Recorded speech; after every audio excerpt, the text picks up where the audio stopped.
Bueno, vamos a reanudar este conversatorio del almuerzo del Grupo de Comunicaciones Corripio. Tenemos con nosotros como invitado al Consejo Nacional de la Empresa Privada, CONEP, con don Pedro Bracho, su presidente. También le acompañan Celso Juan Marrancini, Juana Barceló y Carlos Iglesias, miembros del directorio ejecutivo del CONEP. Y como le decía, después de la pausa, las preguntas difíciles las tenemos después de la alimentación. Y antes de darle la palabra a Febles, quisiera iniciar preguntando, usted ahorita hablaba de una de las trabas que tiene la formalidad, es justamente lo difícil y complicado que es el código tributario. Y también hay quienes plantean que con ese código tributario la carga fiscal es muy reducida también, y yo le he escuchado a algunos de ustedes decir que no es que sea reducida, sino que está muy cargada sobre pocos.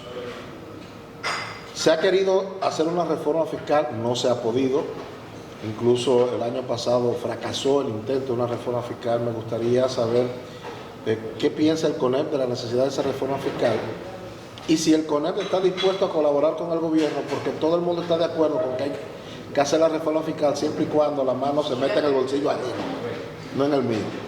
Y lógicamente el gremio, que aglutina a todo, quizás pueda jugar un rol importante en concientizar a sus miembros de que en alguien hay que meter la mano en el bolsillo para una reforma fiscal. ¿Qué piensa el CONEP sobre eso? Mire, hay la Estrategia Nacional de Competitividad llama a 3 grandes pactos. En realidad son 4 porque hay uno que nunca se menciona, que es el que tiene que ver con los ayuntamientos. Pero dentro de ellos hay un pacto fiscal. Ahora, esa creencia de que cuando hay una reforma fiscal solamente afecta al empresariado, yo creo que tenemos que revisarla, porque todo al final va al consumidor, porque la empresa no puede mantener como costo algo que es impuesto. Entonces, yo creo que, dada la alta formalidad que hay en la República Dominicana, el mejor trabajo que podemos hacer, y como usted mencionaba antes, que la formalidad es alta, en realidad es más de un 55%, casi un 57%, es incorporar de esa base, seguir incorporando gente. Y yo voy a decir algo aquí, que tal vez no sea algo que un empresario diría, pero yo creo que la mejor estrategia para eliminar brechas es que el salario real cada vez sea mejor. ¿Por qué yo digo esto? Cuando el salario real mejora, usted recauda más de la tesorería social, usted recauda más impuestos sobre la renta y usted recauda más ITEVIS, y al mismo tiempo le da y vende más, hay más consumo, y al mismo tiempo le da la oportunidad a que sea el dominicano, el ciudadano, que elija qué hace con su dinero, y no el Estado. Entonces, por eso que nosotros proponemos, y siempre vamos a seguir proponiendo, que nuestra estrategia es que el salario real sea el verdadero repartidor de riqueza en República Dominicana. ¿Y cómo logramos eso? Cuando la gente, por ejemplo, se queja, la gente no quiere pagar más impuestos por un tema de corrupción, porque eso nadie te lo devuelve, no se devuelve el servicio, no se devuelve nada. En este país tú tienes que pagar la luz por tu cuenta, tienes que pagar el agua por tu cuenta, tienes que pagar la seguridad por tu cuenta, tienes que pagar... No hay servicio de ningún tipo, entonces por eso la gente no quiere pagar más impuestos, simple y llanamente. Sí, vuelvo y digo, mientras mejor sea tu salario, mejor es tu condición de consumo, mejor es tu condición de pagar ciertos servicios. Yo creo que eso, lo que yo estoy diciendo no es nada nuevo, lo podemos ver en diferentes países. O sea, si nosotros hacemos una comparación de los países de la región y de los países que se han desarrollado, vemos que el estándar de vida se ha desarrollado porque el poder adquisitivo de sus ciudadanos ha mejorado. Miguel Febles. ¿Qué cantidad de empleados tiene el sector empresarial organizado? ¿Qué tamaño tiene ese sector empresarial organizado? Es decir, ¿cuántos son? ¿Y qué tamaño tiene la parte del empresariado que no está organizado? ¿Tienen eso ustedes? Bueno, si usted calcula que de los 2.2 millones de empleos que tiene la Tesorería de Seguridad Social registrado, el sector privado tiene 1.6 contabilizados. Y si usted calcula que el 57% de los empleados son informales, entonces usted puede decir, primero, dos cosas. Primero, hay mucha gente empleada de manera informal que tal vez lo hace, pero corriendo muchísimos riesgos. Porque cuando tú estás en la informalidad y se te enferma un hijo, tú casi quiebras si no tienes seguro, si no tienes las condiciones o el amparo de una empresa privada. La otra cosa es que esa economía, el segundo punto que quería decir, que el hecho de que nosotros tengamos una informalidad de un 57% significa que la economía dominicana es mucho más grande que lo que dicen los números. Entonces, por eso yo estoy confiado de que nosotros podemos duplicar esa economía, porque a medida que vayamos trayendo esa base económica a la formalidad, la economía va a ir mejorando, y a medida que el sector privado, como lo está haciendo, invierta y siga teniendo la confianza y siga invirtiendo en su país y la creencia de que debe invertir aquí, el país va a seguir progresando. ¿Cuáles son las principales trabas que enfrentan para que la gente se formalice? Porque hay tanta informalidad. ¿Qué creen ustedes que se debe hacer para lograr que haya más formalidad? ¿Quieren que la conteste yo? Por nosotros que hable cualquiera, no tiene que ser tú, voy a beber un poquito de agua y lo voy a pasar a hacer. Bueno, realmente lo primero es, hay que considerar que la misma pandemia, pues, las condiciones adversas de la pandemia detuvieron un proceso tal vez de formalización de muchas empresas, porque se pasó a manejar situaciones adversas prácticamente de sobrevivencia. Y eso es algo que se debe tomar en cuenta para hacer una estrategia que logre formalizar más empresas. Sobre todo tomar en cuenta que hay diferentes tipos de empresas, hay microempresas, hay pequeñas empresas, hay empresas medianas. Entonces, una de las vías de buscar cómo acercar a esas empresas a la formalidad es tomar en cuenta su naturaleza para facilitarle el proceso y para que ser formal le permita tener incluso beneficios, como por ejemplo tener acceso a financiamiento, poder tener una base más sólida de colaboradores, que tengan acceso a la seguridad social. O sea, hay beneficios, pero hay que buscar vías para que esas empresas, mayormente micro y pequeñas, puedan accesar con facilidad a la formalidad, empiecen a tributar y empiecen también a generar empleo de calidad. Sergio Juan, nosotros decimos que Juan Gutiérrez es un empresario y decimos que lo es Marte también. ¿Pudieran ellos solicitar un ingreso al CONEX como empresarios? Él me lo pasó a mí, pero yo te lo voy a devolver con una pregunta. ¿Puedo yo solicitar un ingreso a su organización? O si tiene varias guaguitas. Mira, eso que tú dices tan así que nosotros, el CONEP, lo llevó a juicio. Sí, y probamos que eran empresas. Entonces, no se aman, ustedes no se aman. No se aman. Ahora no queremos muchísimo. Yo quiero agregar algo a la pregunta. Tú sabes que todo el que pelea después se quiere muchísimo. Sí. Hay un amor. No todo, Pues hablando de ese amor subterráneo, sobreficio, así, que se da. No, tampoco es así. De manera. Bueno, yo quisiera que la opinión de la cúpula empresarial dominicana sobre esa llamada economía subterránea y de los vasos comunicantes con el sector formal de esa economía subterránea. Usted sabe que me refiero al narcotráfico, al lavado de activos. Hay amor ahí a veces. Yo no sé, pero sí hay, entiendo yo desde lejos, una especie de competencia desleal. ¿Cómo bregan ustedes con eso? Porque estamos hablando de enorme masa monetaria. Se calcula mundialmente, Emilio me puede corregir, que alrededor del 5%, entre 5 y 7% del PIB mundial, viene de esa economía subterránea de que estamos hablando. ¿Cómo se dan esos vasos comunicantes entre entre el sector empresarial formal y ese submundo que es poderoso, ¿no? Bueno, para empezar te voy a decir que son dos cosas totalmente separadas. O sea, no hay vaso comunicante. No hay. Y de hecho, te voy a decir algo. Ni con narco, o sea, los cuartos de narco que meten en los bancos, nada, no hay.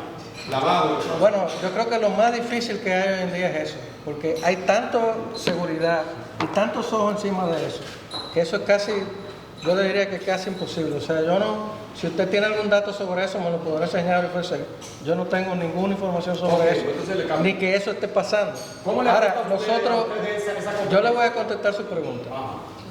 Nosotros sí tenemos comité de ilícitos y luchamos, por ejemplo, la ARD tiene un comité de ilícitos que lucha porque no se vendan cigarrillos falsos, porque no se venda alcohol falso, porque no se vendan medicinas etiquetadas falsas, porque son una competencia directa y real, no tan solo para nosotros, sino para el Estado, que deja de percibir una gran suma, una gran cantidad de impuestos. Entonces, yo creo que la manera de nosotros aportar y batallar con eso es precisamente eso, detectando y declarando cuando hay competencia desleal e ilícitos que le merman la capacidad de recaudo del Estado, pero también la capacidad de venta del sector privado. No sé, Sergio, si tú quieres ampliar sobre eso.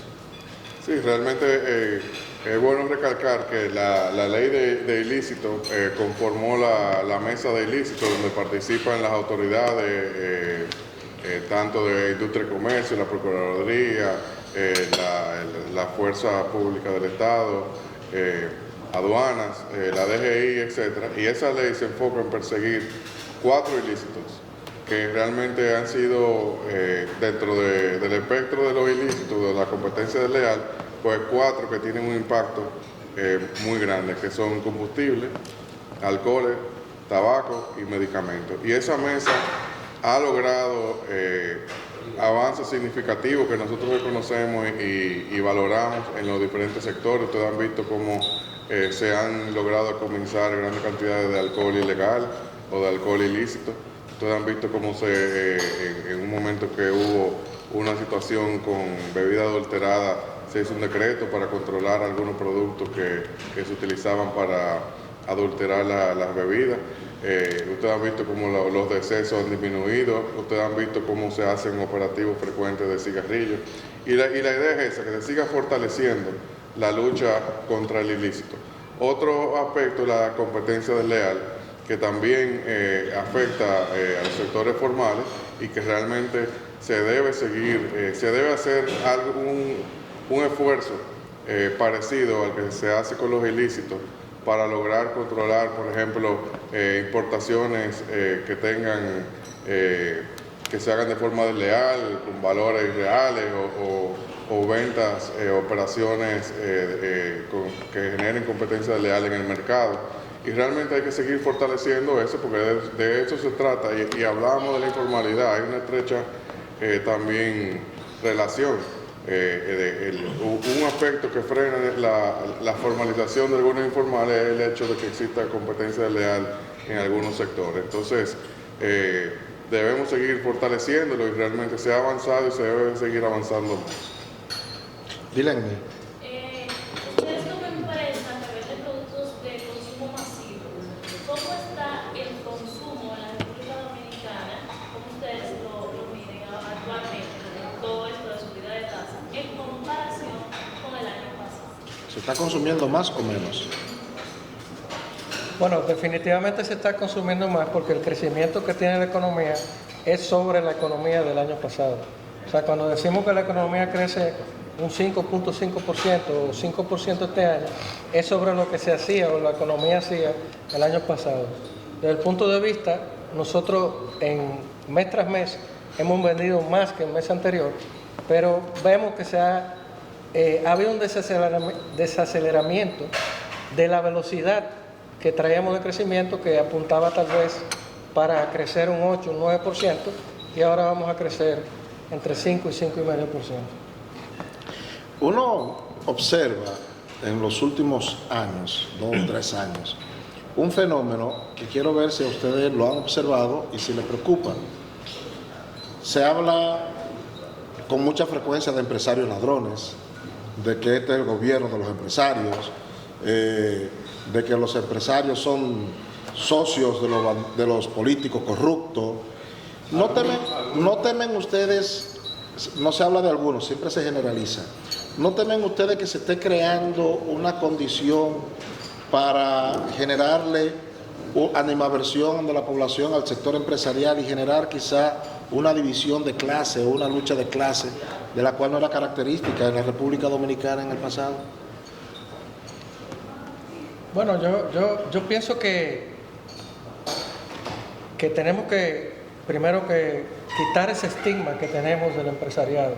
El empresariado de la República Dominicana es un empresariado que ha invertido, que sigue invirtiendo, que se preocupa por su país. Y yo pienso que todos, la sociedad entera, tenemos que cambiar, porque eso es lo que acaba con la institucionalidad. Si los políticos atacan a los empresarios, están mermando la institucionalidad de los empresarios. Si los empresarios atacan a los políticos, atacan la religión. Hay algunos que brincan las dos tablitas, que son empresarios y también son políticos. Bueno, pero eso no está prohibido. Y creo que en algunos casos ha sido bueno. Yo lo que pienso es que nosotros tenemos como país que buscar la manera de unirnos, no de separarnos. Porque solamente unidos nosotros vamos a poder echar este país adelante ante todas las vicisitudes que tiene el mundo hoy en día. Y eso se ha demostrado. En los momentos que nos hemos unido, hemos sido igual o mejores que muchos de los países que están mejor. Entonces, yo lo que creo que en vez de estar diciendo, este es malo, este es bueno, busquemos las cosas que son buenas y las cosas que nos unen en vez de las que nos separan. Y yo creo que ese es el gran mensaje. Y el gran mensaje de un empresariado que definitivamente está comprometido con el desarrollo de la República Dominicana. Sí, dos cosas, porque a mí me gusta pareja, la cosa no me gusta. Uno, a Carlos quería preguntarle, como es de Santiago, y los santiagueros se quejan mucho de que aportan mucho al Producto Interno Bruto, pero que los gobiernos invierten poco en Santiago. Si eso se ha cambiado, pero déjame meter una segunda parte. La segunda parte, a propósito de Fiona, es el cambio climático. Hay mucha preocupación por el cambio climático. De hecho, se está viendo que hay más fenómenos atmosféricos, y si ustedes como institución están trabajando para crear conciencia en torno a eso y están tomando medidas para aportar a mejorar a que se disminuya el impacto del cambio. Yo voy a contestar esa parte primero y después Carlos contesta lo de Santiago. Ya los santiagueros no entran de reversa aquí. No, fíjate, de hecho, ese es uno de las preocupaciones mayores que tiene el CONEP. Nosotros por eso desde hace varios años estamos llevando conjuntamente con la PNUD el programa de prácticas sostenibles, que ahora entra creo que en su 7ª edición, y renovamos el programa con la PNUD, donde no tan solo se distinguen las mejores prácticas del sector, sino también que se le dan guías y algunas reglas de cómo manejarse como empresa, cómo poder llegar a los objetivos de desarrollo sostenible, que tenemos una misión para el 2030. Entonces nosotros estamos montados en ese carro de que las empresas dominicanas cumplan con los objetivos de desarrollo sostenible al 2030. Bueno, ciertamente el empresariado santiaguero, el santiaguero en general, siempre en los últimos 20 años ha clamado por que se le escuche, se le tome en cuenta. Se dice que Santiago aproximadamente aporta un 15% al Producto Interno Bruto, y ciertamente, pues, satisfactoriamente este gobierno ha puesto sus ojos en Santiago. ¿Santiago o el Cibao? Santiago y el Cibao. O sea, porque si se toca Santiago... Son lo mismo. Eso es lo mismo todo. Santiago tiene razón. No, Mimito. provincia del Cibao, espérate, Santiago, tú estás como Moca y La Vega son dos barrios de Santiago. Dicen los Mira, mocanos. nosotros somos mocanos, mucho cuidado. De hecho, lo que se está viendo, el gobierno hizo o habló de un Santiago 2025. Recuerden que Santiago tiene un plan estratégico de hace 30 años, y realmente las cosas que ahí están plasmadas es un plan que recoge todas las iniciativas de diversas instituciones, de empresariado, el propio ayuntamiento, los organismos descentralizados, Corazán, la sociedad civil, la iglesia, y el gobierno ha hecho suyo ese plan estratégico, y realmente se habla de que las intervenciones en Santiago andan alrededor de los 20.000 millones de pesos. Actualmente están trabajando en un monorriel, se está trabajando en un teleférico, la entrada a Santiago se está llevando a 6 carriles. Entonces yo los invito que sí, que den una vueltecita por Santiago para que vean que Santiago está muy bonito. Mire, ya para concluir, hemos estado publicando en el las día. exportaciones, perdón. Se habla de 8.000 millones de dólares. Pero en sentido general, no solo de... No, o sea, ciertamente Okay. los números de Adozona, recientemente Adozona tuvo un seminario y se habla de que este puede ser un año récord a nivel de exportaciones, se habla de 8.000 millones de dólares y en crecimiento, y Santiago es punta de eso. O sea, Santiago o la República Dominicana es el principal productor de tabaco hecho a mano y mecanizado del mundo. O sea que eso es algo que también a nosotros nos debe llenar de satisfacción como dominicanos. Entonces, lo que es zona franca, Santiago ha sido siempre muy importante en ese desarrollo. Yo quisiera... Sí, no sé. Bueno, sobre las exportaciones, que realmente lo que hablábamos antes de la importancia de una economía diversificada como la nuestra, que podemos decir que este es un país que genera exportaciones de zona franca, como dijo Carlos, pero también de industria nacional, de ingresos de divisas por turismo, exportaciones mineras, que genera también, atrae inversiones extranjeras. Entonces, cuando nos comparamos con otra economía, vemos que a algunas economías le falta una o dos patas. Nosotros tenemos la gran ventaja y la gran suerte de que la tenemos todas.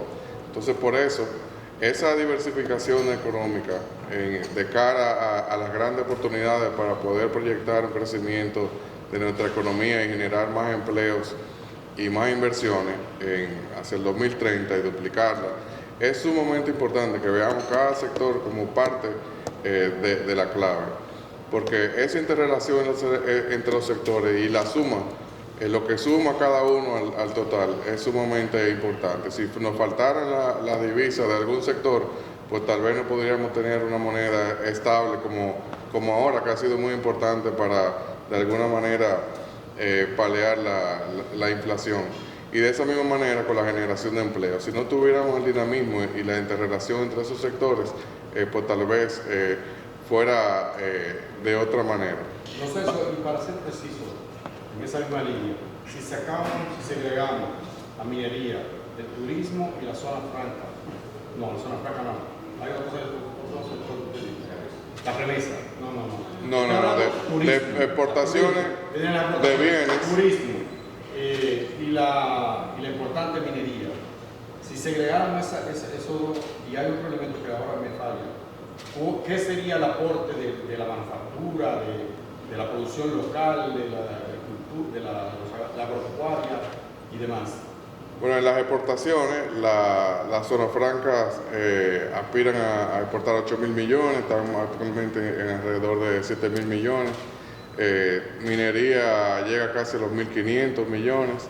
Las exportaciones nacionales son casi 6.000 millones. El turismo ha ido incrementando, creo que ya superó esa cifra.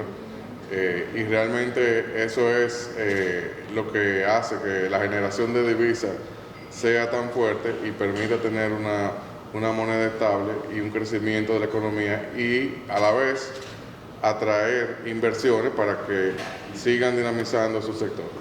Hemos estado publicando unos trabajos que se llaman Robles, de un grupo de empresarios que ya están pasando el pandero a una nueva generación. Me gustaría de ustedes que me dijeran cuál es el principal legado que usted entiende ha dejado esa generación y cuál es el reto que entiende tienen ustedes recae sobre esta nueva generación.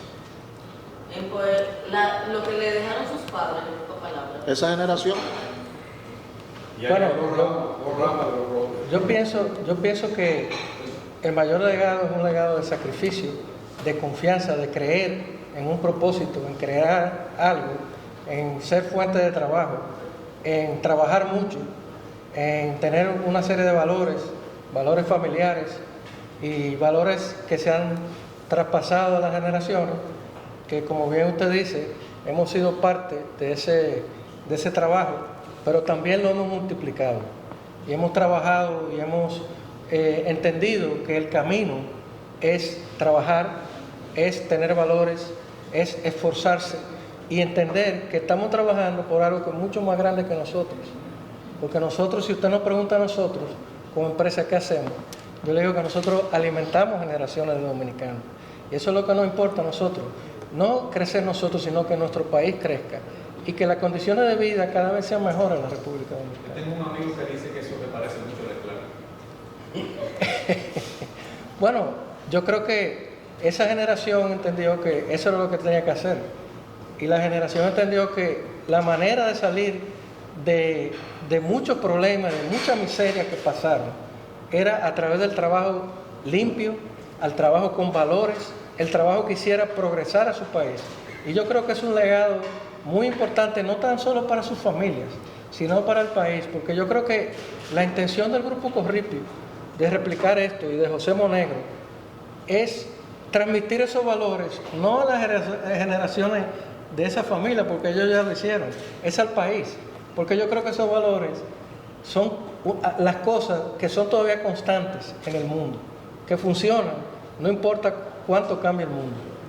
Bueno, pues le damos las gracias al Consejo Nacional de la Empresa Privada con don Pedro Brache, don César Juan Marcassini, Juana Barceló y Carlos Iglesias por habernos acompañado en esta interesante conversatorio.